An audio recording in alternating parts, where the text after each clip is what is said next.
Hello दोस्तों, आप सभी का एक बार फिर से हमारे स्टडी चैनल लॉकडाउन स्टडी में स्वागत है।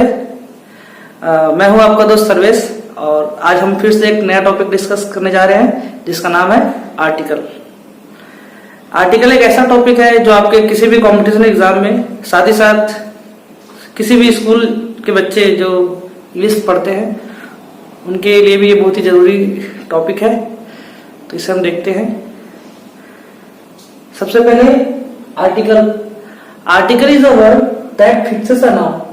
लास्ट टाइम मैंने आप लोगों को पार्ट्स ऑफ स्पीच पढ़ाया था, उसमें कहीं भी मैंने आर्टिकल का जिक्र नहीं किया था। असल में ये भी एक तरह का आप कह सकते हैं कि पार्ट्स ऑफ स्पीच है, बट अभी तक इसको पार्ट्स ऑफ स्पीच में शामिल नहीं किया गया है।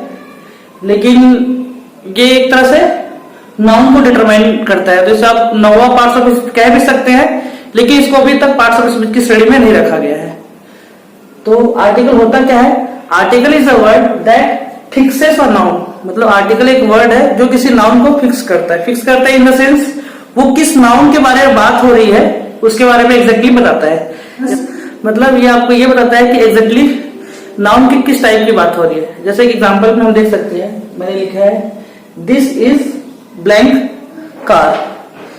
ये कार है, ये ब्लैंक कार है। यहाँ पर हम आर्टिकल अगर यहाँ पर ए लिखते हैं, इसका मीनिंग हो जाता है ये कोई कार है। तो यहाँ पर जो आर्टिकल ए है ये आपका कोई को बता रहा है। मतलब ये यहाँ पर किसी स्पेसिफिक कार की बात नहीं हो रही है, किसी भी कार की, साधारण कार की बात हो रही है। तो यहाँ पर आपका आर्टिकल आ जाएगा आपका ए। नेक्स्ट आपका he is blind honest boy. यहाँ पर भी आपका आर्टिकल अगर मैं यहाँ पर एन लगा देता हूं तो एन का मतलब भी होता है नॉन स्पेसिफिक। किसी भी नॉन स्पेसिफिक बॉय की बात हो रही है। जैसे यहाँ पर एग्जांपल है he is an honest boy, तो इसका मतलब है वो कोई ऑनेस्ट बॉय है। कोई मतलब यहाँ पर भी किसी स्पेसिफिक पर्सन की बात नहीं हो रही है। पहले सेंटेंस और दूसरे सेंटेंस दोनों में ही किसी भी स्पेसिफिक नाउन की बात नहीं हो रही है।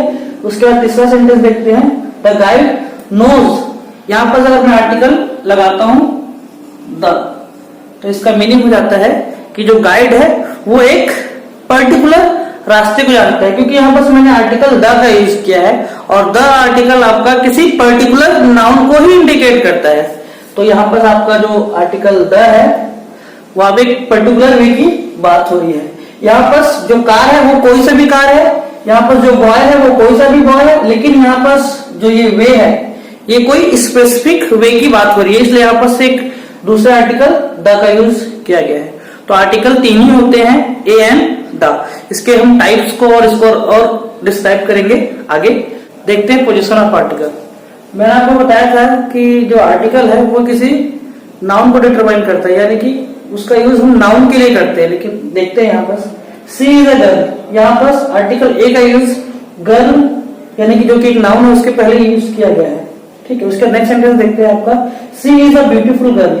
यहाँ पर आर्टिकल ए का यूज किया गया है गर्ल के लिए, लेकिन वो किसके पहले यूज किया गया है? वर्ड ब्यूटीफुल के लिए, ब्यूटीफुल से पहले, जो कि क्या है? एडजेक्टिव है। उसके बाद नेक्स्ट सेंटेंस देखते हैं she is a very beautiful girl. यहाँ पर भी आर्टिकल ए का यूज नाउन गर्ल के लिए किया गया है, लेकिन इसका यूज किसके पहले हुआ है? वेरी ब्यूटीफुल के पहले। तो इससे हमें यह समझ में आता है कि जो आर्टिकल का यूज होता है वो नाउन के लिए होता है, बट ये जरूरी नहीं है कि उसे हम नाउन के पहले ही यूज करें। ठीक है, नाउन से पहले कोई एडजेक्टिव हो सकता है या एडजेक्टिव से पहले कोई एडवर्ब हो सकता है, तो उसके पहले हमको उस आर्टिकल को यूज करना होता है। यानी कि तो हमको ये समझना है कि जो आर्टिकल का यूज होता है वो किसी नाउन के लिए यूज होता है, लेकिन ये जरूरी नहीं है कि उसे नाउन के पहले ही रखा जाए।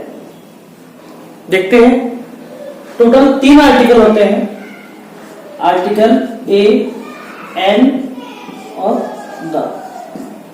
और आर्टिकल जो होते हैं वो 2 टाइप के होते हैं। पहला होता है आपका इंडेफिनिट आर्टिकल, दूसरा होता है आपका डेफिनिट आर्टिकल। तो अगर आपका आर्टिकल ए और एन है वो आपका आता है इंडेफिनिट आर्टिकल में, और जो आपका आर्टिकल द है वो आता है आपका डेफिनिट आर्टिकल में। अब इसको और डिटेल में देखते हैं। इंडेफिनिट का मतलब क्या होता है? इंडेफिनिट का मीनिंग होता है अनिश्चित। इस आर्टिकल का हम तब यूज करेंगे जब हमें किसी नाम की अनिश्चितता को बताना है। जैसे यहाँ पर एग्जाम्पल आप देख सकते हैं, दिस इज अ कार।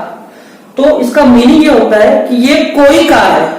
यहाँ पर किसी एक विशेष कार की बात नहीं हो रही है, कोई सी भी कार है। तो ये जो कार है वो एक अनिश्चित है, ठीक है। तो इसलिए यहाँ पर आर्टिकल ए का यूज हुआ है जो कि एक इंडेफिनिट आर्टिकल है। उसके बाद देखते हैं next example.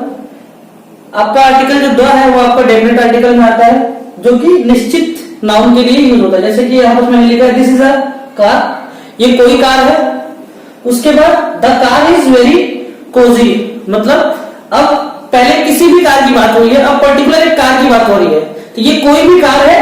The car is very Cozi, जो कि बहुत ही ज्यादा कंफर्टेबल है। तो जो कार कंफर्टेबल है वो बहुत ही एक स्पेसिफिक कार की बात हो रही है, इसलिए यहाँ पर आर्टिकल द का यूज हुआ है। और साधारण शब्दों में आप ऐसे भी कह सकते हैं जब हम किसी नाउन को पहली बार इंट्रोड्यूस करते हैं, जिसके बारे में हम बताए नहीं रहते हैं, उसको हम पहले आर्टिकल ए का यूज करते हैं। जब उस नाउन की फिर दोबारा हम बात करते हैं तो हम आर्टिकल द का यूज करते हैं। और इसको और भी आप दूसरे शब्द में समझ सकते हैं कि जब भी किसी एक पर्टिकुलर नाउन की बात होती है तो हम डेफिनेट आर्टिकल का यूज करते हैं, यानी कि द का यूज करते हैं। और जब किसी नॉन पर्टिकुलर नाउन की बात होती है तो हम आर्टिकल ए और एन का यूज करते हैं, ठीक है। आर्टिकल ए और एन का मीनिंग क्या होता है? आर्टिकल ए और एन का हिंदी मीनिंग अगर देखें तो उसका नियर मीनिंग होता है, एग्जैक्ट मीनिंग नहीं कहूंगा मैं, नियर मीनिंग होता है, वो होता है कोई या फिर एक। जैसे इसका हम मीनिंग समझ सकते हैं, दिस इज अ कार, मतलब ये कोई कार है या फिर यह एक कार है, दोनों ही मीनिंग इसका होता है। यहाँ पर देखिए मैंने लिखा है, इसका हिंदी मीनिंग होता है यह या वह। इसका हम समझते हैं दिस इज अ कार, ये कोई कार है। The car is very Cozi, वह कार जिसके बारे में पहले बात कर चुके हैं वो काफी कोजी है, यानी कि काफी कंफर्टेबल है। तो आप आसान शब्दों में समझ सकते हैं कि जब भी किसी पर्टिकुलर नाउन की बात करेंगे तो हम आर्टिकल द का यूज करेंगे, और जब भी किसी नॉन पर्टिकुलर नाउन के बारे में बात करेंगे, यानी किसी भी नाउन के बारे में बात करेंगे, तो हम आर्टिकल ए और एन का यूज करेंगे, ठीक है। आगे देखते हैं इंडेफिनिट आर्टिकल का यूज हम कब करेंगे। जैसे कि आप देख सकते हैं इसका मीनिंग क्या होता है, एक, यानी कि इसका हम इस आर्टिकल का यूज किसी भी प्लूरल नाउन के साथ नहीं कर सकते, तो इसका हम यूज कर सकते हैं केवल सिंगुलर काउंटेबल नाउन के साथ। यानी कि अ चेयर है हम लिखते हैं तो ये सही है क्योंकि चेयर आपका सिंगुलर है। अ चेयर्स ये नहीं हो सकता क्योंकि चेयर्स आपका क्या है, प्लूरल है, तो ये आपका रॉन्ग हो जाएगा। और उसके अलावा जो अनकाउंटेबल नाउन है जैसे कि शुगर, ऑयल, वाटर, ऐसा है अनकाउंटेबल नाउन है, उसके साथ भी हम आर्टिकल ए और एन का यूज नहीं कर सकते। और उसके बाद देखते हैं आर्टिकल द का यूज हम कब करेंगे। तो इसका यूज हम किसी भी, यानी कि सिंगुलर काउंटेबल नाउन के साथ भी इसका हम यूज कर सकते हैं, प्लूरल काउंटेबल नाउन के साथ भी इसका यूज हम कर सकते हैं, और अनकाउंटेबल नाउन के साथ भी इसका हम यूज कर सकते हैं। तो द चेयर भी आपका सही हो सकता है, द चेयर्स भी आपका सही हो सकता है, और द शुगर भी आपका सही हो सकता है। आइए देखते हैं इसको और भी ज्यादा डिटेल में। अब इसमें जो दो आर्टिकल है ए और एन का यूज कैसे करते हैं वो हम देखते हैं। यानी कि दो आर्टिकल है, कब हमें ए का यूज करना है और कब हमें एन का यूज करना है, उसे देखते हैं।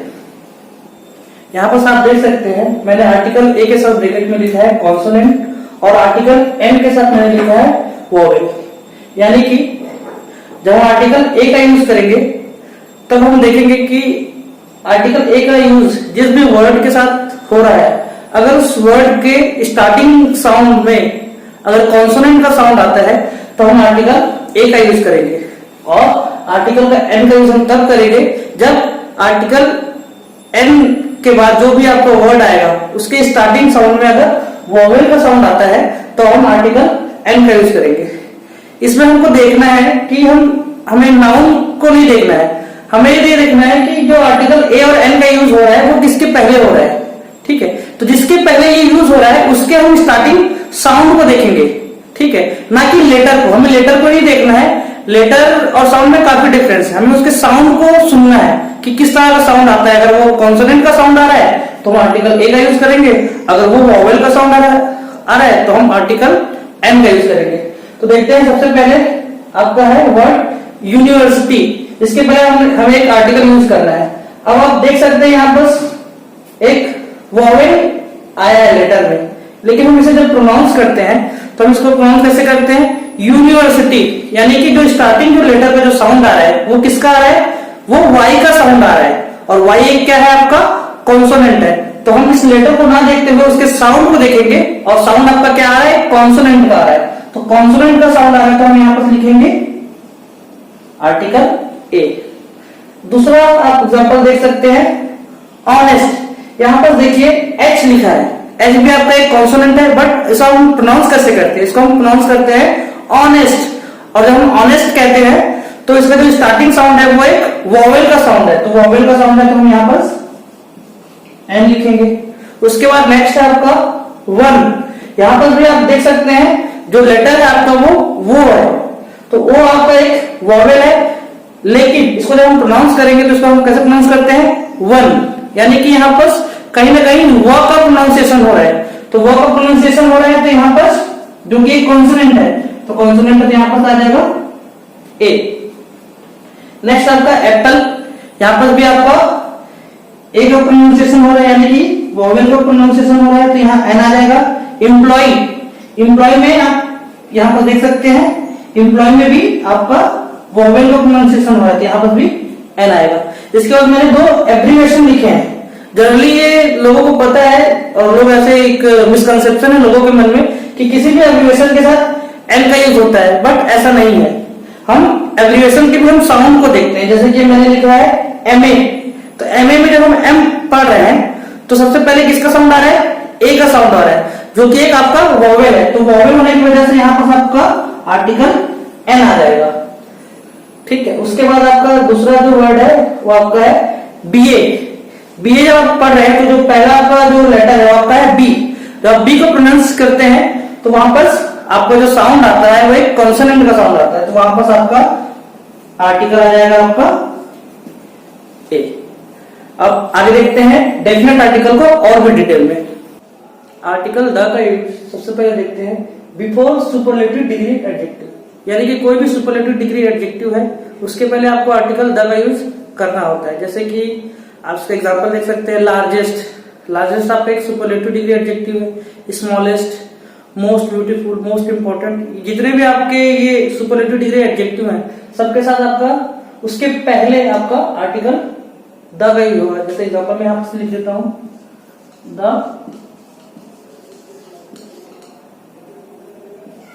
Largest, the smallest, the most beautiful,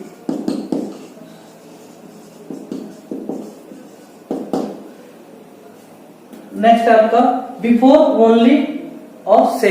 ये आपके दो ऐसे वर्ड है जिसके पहले आपका आर्टिकल द का यूज होता ही है। जैसे कि अगर आप ओनली का यूज कर रहे हैं तो उसके साथ आप द का यूज करेंगे, द ओनली, और सेम के पहले भी आप द का यूज करेंगे, द सेम। उसके बाद नेक्स्ट आपका बिफोर ऑर्डिनल एडजेक्टिव। जितने भी ऑर्डिनल एडजेक्टिव है जैसे कि फर्स्ट, सेकेंड, थर्ड, लास्ट, इन सबके साथ इनके सबके साथ भी पहले आपका आर्टिकल द का यूज होगा, यानी कि द फर्स्ट, द लास्ट। उसके बाद है आपका before proper noun. Proper noun में अगर किसी पर्सन का नाम है तो किसी पर्सन के नाम के सामने आपका आर्टिकल द का यूज नहीं होगा, लेकिन इसके अलावा जैसे कि किसी रिवर का नाम आता है जैसे कि गंगा, या किसी माउंटेन का नाम आता है जैसे कि हिमालय, या किसी सी का नाम आता है जैसे कि द अरेबियन सी, इन सबके साथ आपका आर्टिकल द का यूज होगा। लेकिन जनरली आपका कोई अगर नाम है, किसी पर्सन का नाम है, तो उसके साथ आर्टिकल द का यूज नहीं होगा। इसके एग्जांपल में लिख देता हूं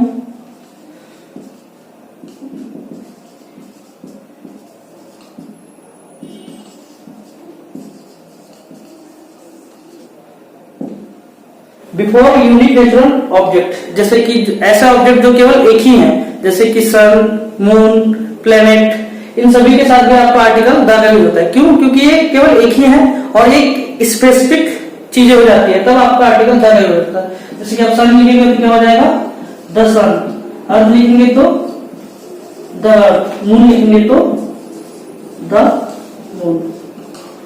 उसके बाद लास्ट है, उसके बाद कुछ ऐसे वर्ड्स हैं जिनके बाद आपका आर्टिकल द कंपल्सरी यूज होता है, जैसे कि most of, some of, both of, half of, none of और ऑल। ये ऐसे वर्ड है इनके साथ, इनके बाद आपका आर्टिकल द का यूज होता है। जैसे कि मोस्ट ऑफ द स्टूडेंट्स कह सकते हैं, some of the players, half of mangoes या हाफ ऑफ द मैंगोज, इसके साथ आपका द लगना जरूरी है। तो ये कुछ वर्ड्स ऐसे हैं जिनके साथ हमेशा इसके बाद आपका द यूज होगा। अब हम देखते हैं कि दोस्तों तो कुछ नाउन ऐसे होते हैं जिनके साथ कोई भी आर्टिकल यूज नहीं होता है, जैसे कि लैंग्वेज, कोई भी लैंग्वेज है उसके साथ कोई भी आर्टिकल यूज नहीं कर सकते। जैसे कि फ्रेंच, फ्रेंच को हम द फ्रेंच नहीं कहेंगे, ठीक है। जैसे कि स्पेनिश, इसे हम द स्पेनिश नहीं कहेंगे। कलर, किसी भी कलर के साथ हम आर्टिकल का यूज नहीं करेंगे। सब्जेक्ट, किसी भी सब्जेक्ट के साथ भी हम आर्टिकल का यूज नहीं करेंगे। डिजीज, जैसे डिजीज कोई है कैंसर, तो द कैंसर नहीं बोला जाएगा, द मलेरिया नहीं कहा जाएगा। कोई भी डेज के नाम है उनके साथ भी आप द का यूज नहीं करेंगे। फेस्टिवल, कोई फेस्टिवल उनके साथ भी आप द का यूज नहीं करेंगे। तो इस तरीके से हमारा ये जो एक्सप्लेनेशन का टॉपिक था वो कंप्लीट हुआ। इसके बाद नेक्स्ट क्लास में हम अधिक से अधिक आर्टिकल के क्वेश्चन को हम सॉल्व करने की कोशिश करेंगे। और इससे पहले जो मैंने वीडियो बनाया था उसमें काफी अच्छे कमेंट आए हैं और काफी लोगों ने देखा है। तो मैं होप करता हूं कि आपको ये भी वीडियो पसंद आया होगा, और अगर आपको ये वीडियो पसंद आया है तो चैनल को सब्सक्राइब करें और वीडियो को जरूर लाइक करें। तो मिलते हैं नेक्स्ट वीडियो में। आप सभी का बहुत बहुत धन्यवाद।